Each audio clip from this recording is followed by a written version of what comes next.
It's a forgivable offense.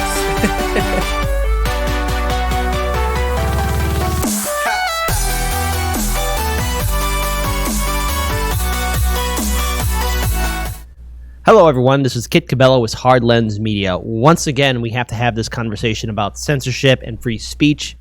Now more than ever, we're seeing a lot of content creators being censored, being demonetized, being deplatformed, and it's impacting majority of independent media, but other content creators who cover different genres. And coming onto our show is a good friend of the show who stood in solidarity and even had me on his show. Give it up for independent media commentator, musician, comedian, Krish Mohan. Krish, thank you so much for being on our show. It's quite clear that you're dealing with censorship as well. Again, YouTube has been targeting your content. I think it's only fair for a lot of our viewers and subscribers who are not on Twitter as much, because I saw this being shared on your social media account. Can you elaborate in detail what specifically happened to your channel and your content? And has YouTube gotten back to you? We'd like to hear the whole story, the whole details, so that we understand just how injustice is happening, not only to you, but other colleagues within independent media. Yeah, thanks for having me. So basically, in like early February, I got my first warning, as they call it. And they basically said one of my live streams was going to be deleted because I was practicing I was engaging in deceptive practices, spam and scams, claiming that the video is what I was doing in the video was, giving people false information about the election, claiming that Joe Biden wasn't the president, and so on and so forth. But that's not what I was doing at all. The video, the warning video, was about Trump's acquittal. And I went into the Time magazine article that came out a few weeks earlier that basically says that there was a conspiracy and a cabal, those are their words, within the Democratic Party to get Joe Biden elected. So all I did was read the article and break it down, because it's a pretty lengthy article.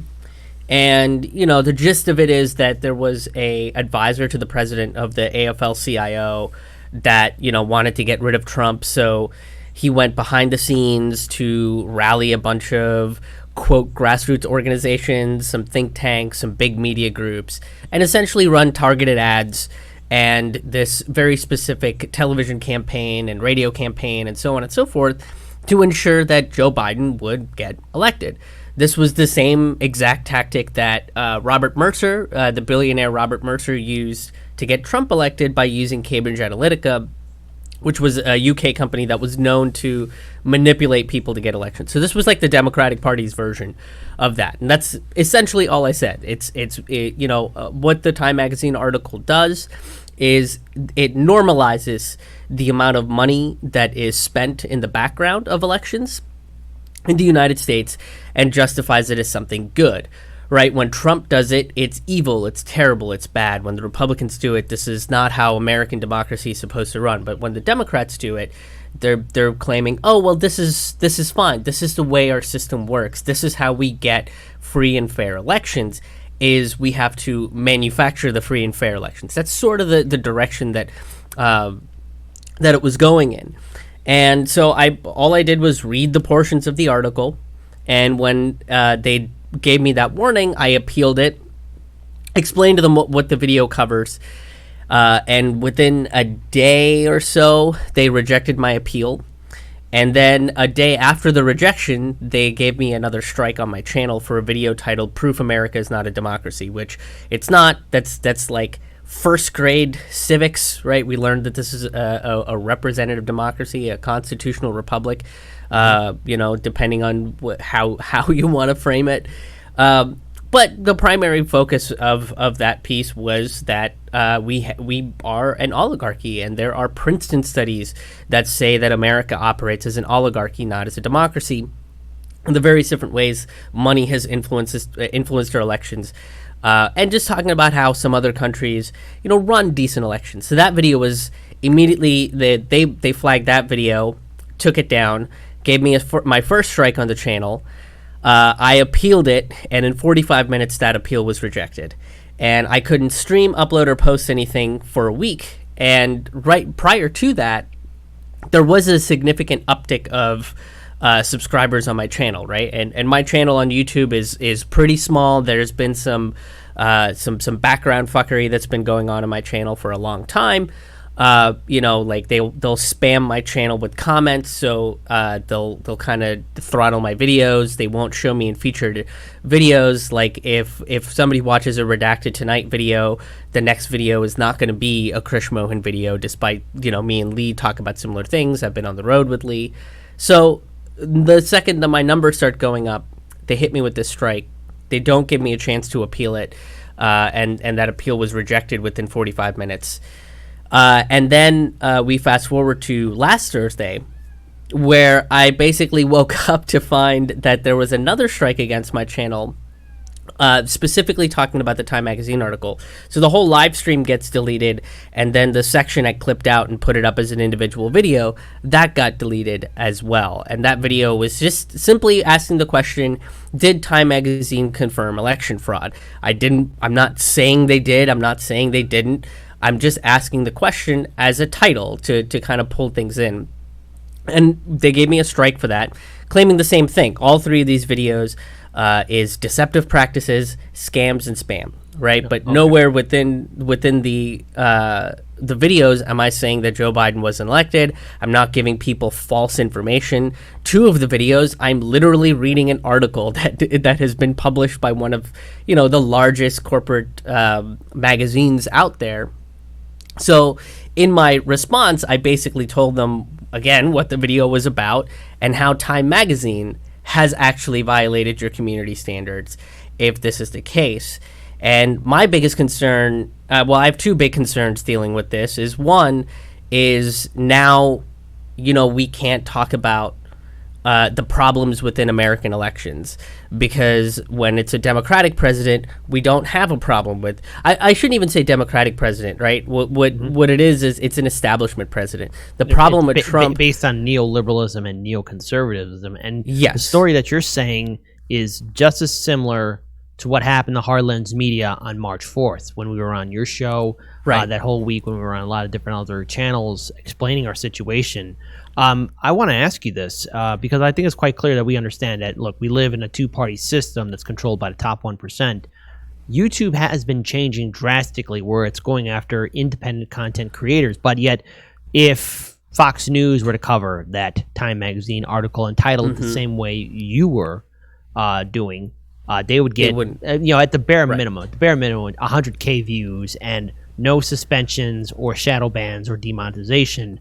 Why do you think that this is happening on YouTube at this point in time where independent media across the board, and it doesn't matter whether it's your channel, my channel, Nico House's channel, Jordan Sheridan, Lee Camp, at this point, everyone is being targeted. Why do you think this is happening on YouTube, a platform that was once, once touted as a place where anybody can be or have a channel or show?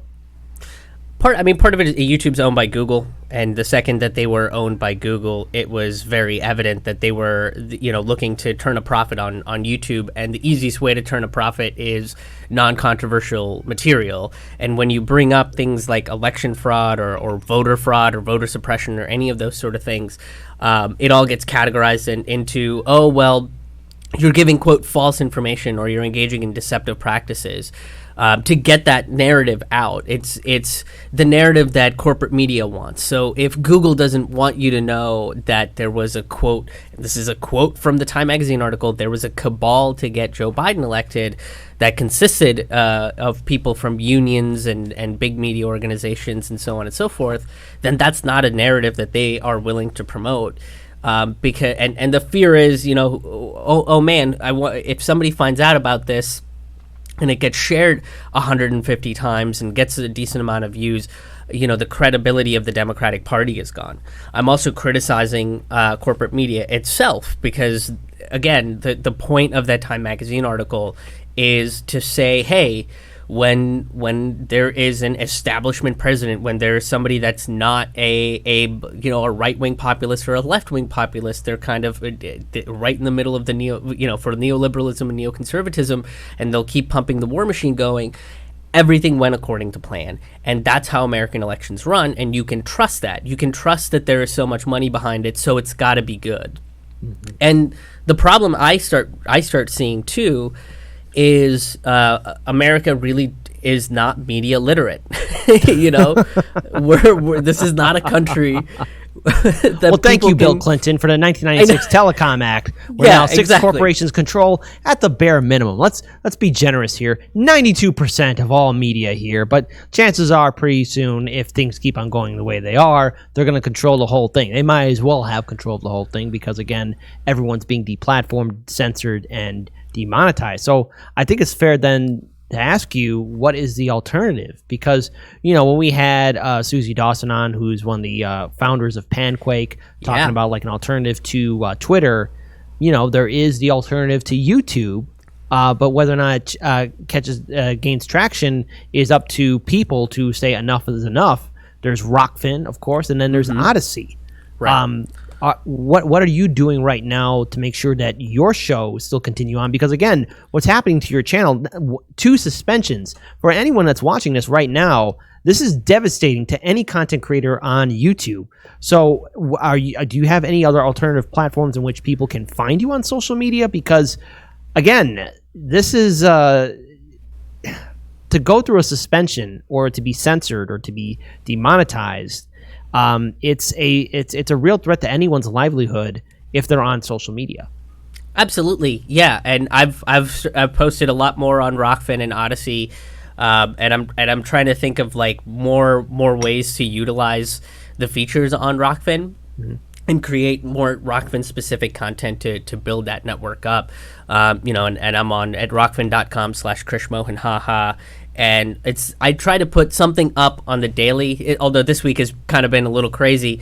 But usually, you know, and I'm streaming over at Rockfin as well. They have streaming capability. So right now, I've come to the decision that I'm not going to continue streaming on YouTube because even though it's helping my channel, again, before the second strike, I had seen another nice burst of subscribers onto my channel. You know, the more you kind of put up content and the more you stream and the more you kind of talk about topics that people actually want to listen to, the larger your channel is going to grow. You got, I mean, that's sort of the way that YouTube works.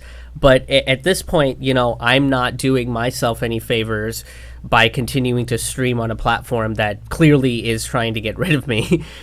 So I'm trying to build Rockfin up a little bit more.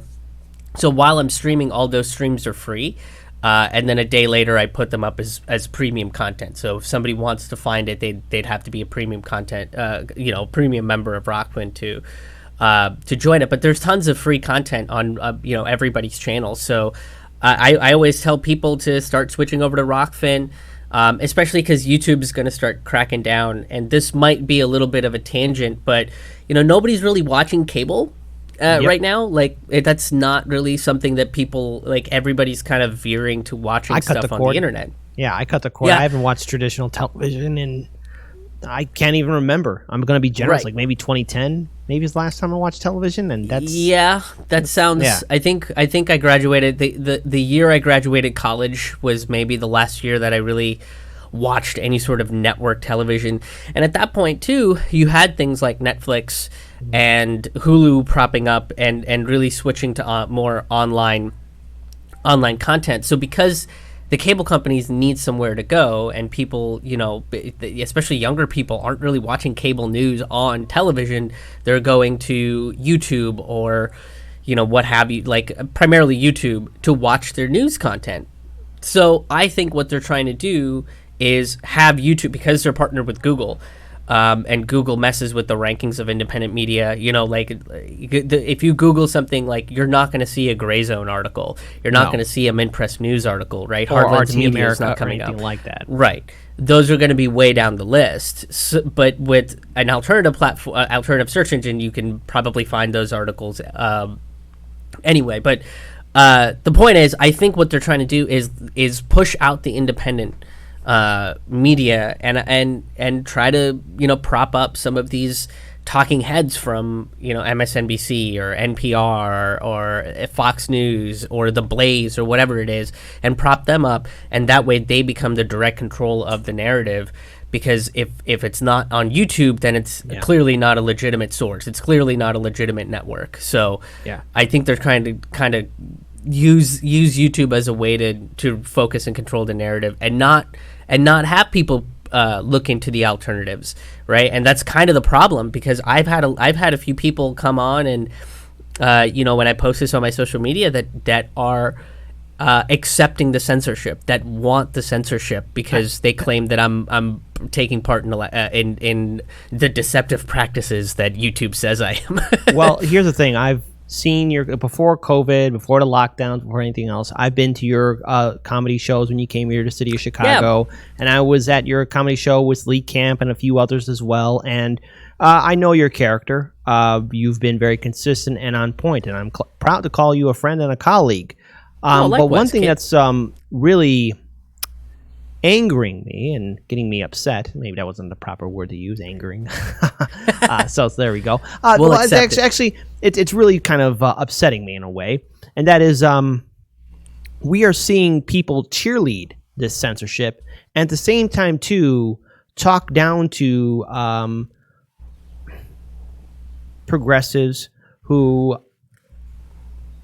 come from a different background. We're seeing mostly, I guess, white liberals and progressives, white progressives, talk down to commentators of color, and it's just it's more of saying, well, you're helping this out, or you're falling in line with alt-right talking points. And Krish, you talked about this on Twitter, and I'd like you to elaborate more, because we've seen people smear you. And then same thing towards Nico House, who's the founder of Mikasa Sukasa, and Fiorella Isabel, who is the host of Convo Couch. And we're seeing a lot of people try and talk down, a lot of commentators, and it's disgustingly racist and it's hypocritical in a way, because you would think progressives, people on the left, liberals, would be better, but yet we're seeing people cheerlead the censorship because you're not saying the correct democratic neoliberal talking points. Can you elaborate what is exactly happening? I know you talked a little bit also about it, like on your comedy sketches when you were here in Chicago, talking about how the time you immigrated here to this country. But I think it's only fair that we address this big issue, because it's going to impact us, especially with the next election cycles in 2022 and 2024, if this divisiveness continues on. Yeah, I mean, this has been happening for a really long time, until it kind of happened to Fiorella, and there were a lot more people kind of shedding light on it. I didn't really say much about it, but it happens quite often where the people that get upset at my show, at least in the last 5 years or so, have been liberals, especially white liberals. That come from some level of affluence, right? The upper middle class, and so on. Like, they're the ones that kind of get upset, because I'm not gonna not say my ethnicity. It's part of who I am. It's in my DNA. I'm from India. I immigrated from India when I was 8 years old, so I'm from there. And I've had to live my life as an immigrant, and I can tell you that under 2 Democrats and 2 Republicans, I've never really felt comfortable being an immigrant in this country, regardless of who it is, because you just can't, right? You have someone like George Bush, who basically used the war on terror, as that whole everything after 9/11, basically used that as a way to perpetuate fear and xenophobia. So I got, the people that were rah America didn't really give a shit that I wasn't from Iraq or Afghanistan. Not that would justify their racism or hatred towards someone that's here, but they don't know the difference. So everybody that is a particular skin tone is the enemy, and I was just I was just like in that the shade range that they could hate appropriately. And that's what they did. I got called names and attacked and everything. And at that point, the liberals were on my side. But then when you talk about Obama and say, well, Obama deported more immigrants than Bush did, oh, this is just spin. This is this. This is that. He's doing his best. He's got this kind of Congress, that kind of Congress, and they start making excuses, and then they get mad at me because to them, being that I'm an immigrant, the enemy is the Republicans, and if I don't fall in line with the Democratic Party, then something is wrong with me. And over the years, that has perpetuated to more racism, denial of who I am. There have been a lot of people that get mad and they'll say things like, well, you have a white passing face. I believe somebody said that to Fiorella as well, that you have a white passing face. Well, yeah, I'm probably light skinned for an Indian person, and in India I got made fun of for that, because I wasn't dark enough in India. Over here I am not dark enough out of convenience, right? Like, I'm dark enough when you need to champion the American way and so on and so forth, and stand up against racism, but only when it comes from the Republicans. But whenever the Democrats doing the same thing, no, you can't say anything about that. I've had people come up and tell me my act would be better if I would do the Indian accent. And again, these are liberals that come up and say that to me. These are not conservatives. I had a woman in 2016, when I was recording my album. She came up to me in Baltimore and said, I enjoyed your show, but I would have enjoyed it more had I heard the accent. I was expecting the accent because I billed myself as an Indian comedian. I don't mean to interrupt, but I think I probably would have snapped at that person. But again, this tells everyone should know about the quality of your character, and that is, you're a very good and honest individual. So I don't mean to interrupt. No, but not at all. Go on and continue, because I think it's very important that we do talk about this. But again, I just want to say, safe for record, I would have snapped at that person. Like, how dare you? But nonetheless. I just looked at her and I my response was, well, that's not what I sound like. And she goes, well, it's really funny. And then she said, have you seen The Big Bang Theory? And I said, thank you for coming. And then she left, right? Okay. But she was this well-meaning liberal woman from a little outside Baltimore, right? And she saw, oh, Indian comedian, I'll go support the Indian comic, right? In Atlanta, this was late 2019. I had this, older, not older, but more like middle-aged white couple come up and tell me how excited they were to support an Indian comic, and they had seen my ad in the cool alternative newspaper and stuff. And then the second I started talking about the connection between religion and capitalism, they were out because I criticized capitalism. Right, and that's not what, and it goes into something that I've talked to a few of my friends about, which is the model immigrant. Right, the Democrats will tolerate you as long as you're the model immigrant, as long as you are the picture of the immigrant that the Democratic Party wants to paint. Right, you are marginalized. You are. You're oppressed by the Republicans. There are alt-right and Nazis that want to hurt you, and to some degree those things are true, but not to the degree where the only people that can save us and help us and amplify us are rich white liberals.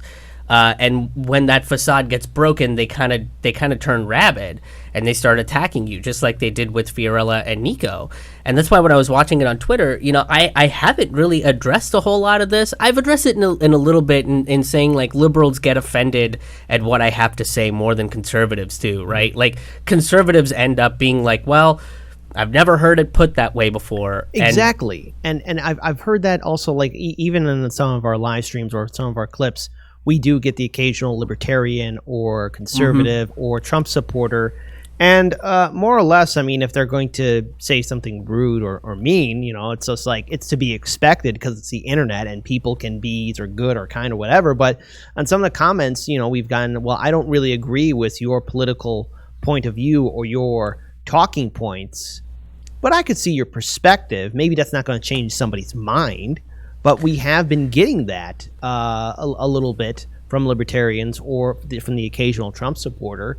But when it comes down to being called out on social media, people mostly, I guess, progressive or liberal would say well, these guys are just alt left, or right. They're friends with Nico, or they're friends with Jimmy Dore, or they're friends with Condo Couch. And it's at the end of the day, we're gonna collaborate with who we're going to collaborate, and I'm going to have whoever I want on my show, be they libertarians or Greens or anybody else, because at the end of the day, it's all about having a conversation, and no one's going to have the same point of view. It's going to be stupid and boring. How boring is it if we all just agree on the same thing? I mean, no one has an opinion. It's just, that's it. It's just like how the 1970s future is going to be. Everyone's wearing a silver jumpsuit and no other conversation about that. I mean, come on, let's. But that's the thing is we're not trained for that sort of stuff, right? Critical thinking and having some political discourse isn't really taught. It's something that you learn over time. Is either you can ignore it, or you can talk to the person, or you can fight that person.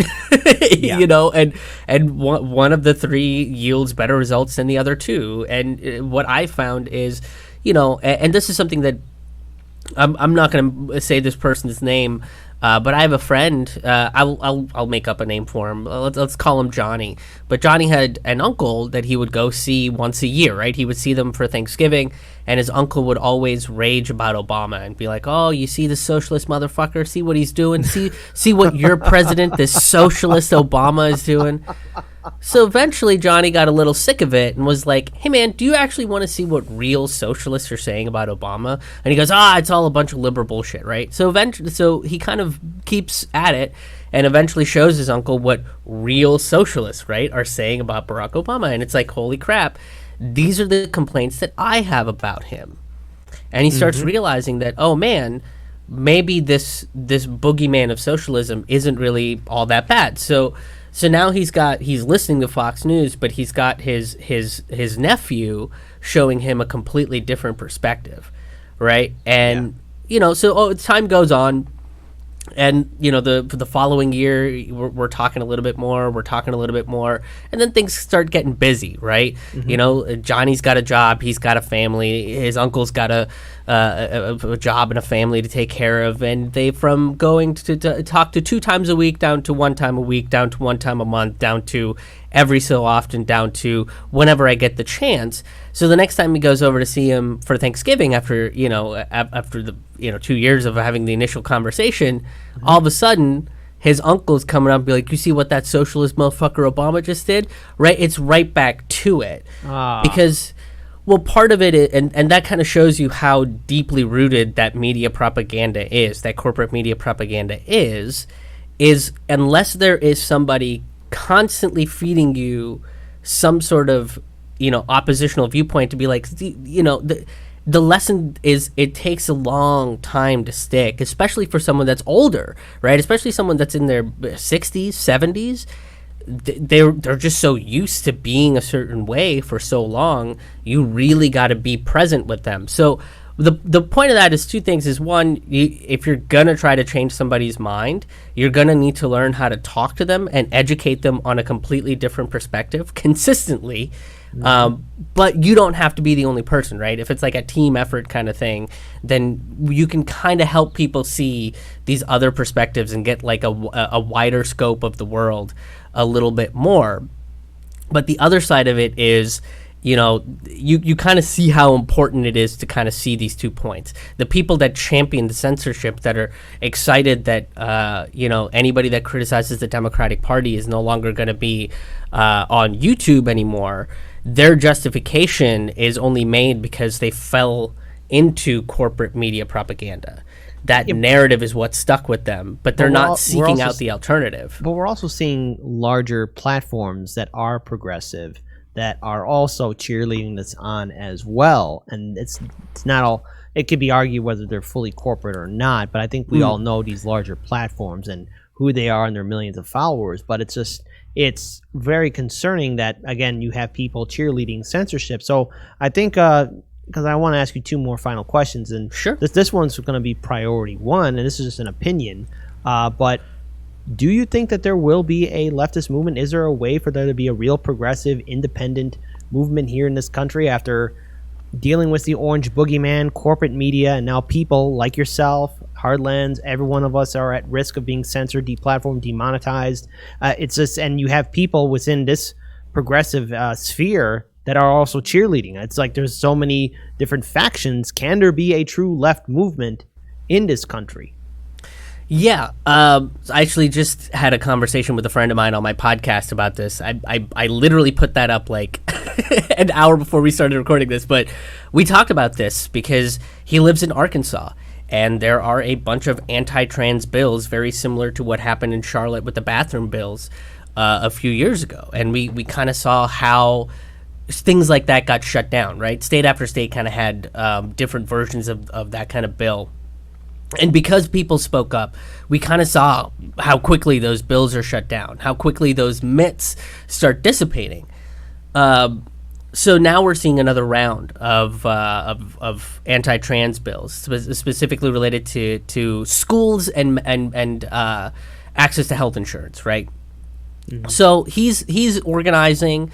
They organized a protest at the Capitol, and now he's fundraising, right? And his biggest problem is, it feels like it's just him, right? It feels like it's just him and the small trans community that shows up to these protests, because a lot of other people, and this mentality transcends race, it transcends ethnicities, genders, and all that sort of identity politics. It's just people that look at it and go, well, I'm a cis male, and this is a trans rights issue, so it's not for me. I don't need to I support them, but I don't need to participate in it.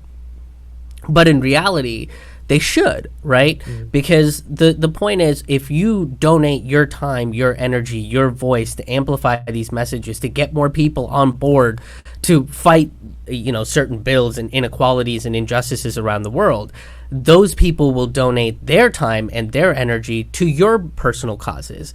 And that'll start to build a bigger movement. So the left, as far as I see it, certain people that are in charge of these movements really need to let go a little bit of their ego and start understanding solidarity, start understanding how mutual aid works, and start lending their support, their voices, their energy and time to causes that might not be their flagship causes, right?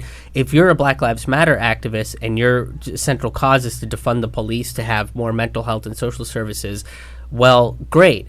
Lend a little bit of that energy and voice to the trans movement and say, we got your back, because when we need to get back out in the streets to battle police violence, the trans people are going to be the ones saying, hey, guess what? We got your back too. And you can kind of use that. You can kind of swap out different movements for each thing. So really, it's this thing of let's get over the fact that our identities don't match the cause. If you are an ally, if you do believe that, we all need to be treated equally, we need to take down capitalism, and try to build something, far better than what we have now, then we're going to have to drop this thing of, well, I don't match that identity, so I don't need to support it. No, you do need to support it. You should support it. That's the important thing. That's reassuring. And I do hope that that's a message that a lot of people take to heart. So as we wrap up this interview, I think it's very fundamentally important that our viewers and subscribers know where to find you online and on social media, because again, I can't stress this out enough. A lot of people are being hit hard by these new policies by YouTube. It's just not independent media. So where can our viewers and subscribers find you online on social media, and that way they can help you out or support you? Absolutely. Yeah. Thank you for. Oh man. Now I'm coughing on your show. No, thank you for having me on. All of my stuff is on my website, which is krishmohanhaha.com. It's KRISHMOHANHAHA.com. All of my albums, stand-up comedy albums, are on there, which if you get them on Bandcamp, you can pretty much get all of it for $1. My episodes of my interview podcast, Taboo Table Talk, are on there. My live streams go on there, and my show Forkful of Noodles go on there as well. So, and then if you want tickets for virtual shows, which I do the last Friday of every month, the tickets for those are on my website again. Are on my website too. So that's krishmohanhaha.com. And you can follow me on Rockfin and endorse my channel on Rockfin at rockfin.com/krishmohanhaha. So, yeah, that's all the places where you can find my stuff. Well, then that's a fantastic note to end it on. I just want to say this: YouTube, you are making a mistake. suspending or even sending suspension towards Krish Mohan's channel. Let's try and get this overturned. But then again, too, us content creators have to adapt, overcome, and evolve. Krish Mohan, as always, it's great to have you on our show. And I look forward to the day when you are here in this studio with us, too, being a guest commentator. I'm looking forward to the day when we can see your comedy show again. It's long overdue that people go back to normal, or at least whatever that is in this crazy world that we're living in. Again, Krish, thank you for having us being on our show. My name is Kit Cabello, the host of Hard Lens Media. Peace to you guys, and let us all do what we can to build a better future.